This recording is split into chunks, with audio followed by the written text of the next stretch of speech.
En février dernier se tenait le salon du comité d'entreprise à Lille Grand Palais.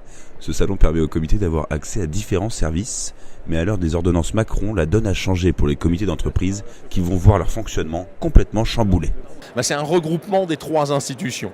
C'est-à-dire qu'aujourd'hui, dans les entreprises, vous avez trois institutions, trois formes d'élus, l'EDP d'un côté, le CE d'un autre et enfin les membres du CH.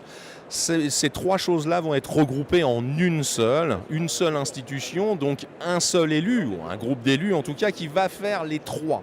C'est-à-dire que demain, l'élu ne pourra plus dire « moi je ne veux faire que du DP, que du CE ». Je veux m'occuper que des activités sociales et culturelles. Non, il sera obligé d'être à la fois DP, CE et CHSCT.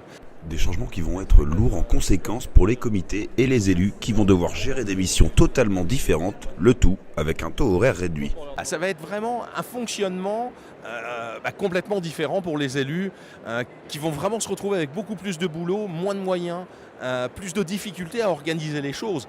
Puisque organiser à la fois des activités sociales et à la fois une enquête sur un accident du travail où on peut avoir un de ses collègues qui est peut-être décédé, ça n'a rien à voir, c'est le même élu quand même. En plus, on y rajoute le fait qu'on va pouvoir faire que 3 mandats consécutifs, ce qui veut dire qu'au bout de 12 ans maximum, l'élu qui est bien, qui est au top, qui est formé, qui connaît enfin son job, je ne vais pas dire métier, c'est pas un métier, mais non, lui, tu n'as plus le droit de te présenter. Ça veut donc dire qu'on va remettre un nouveau qui n'y connaît rien.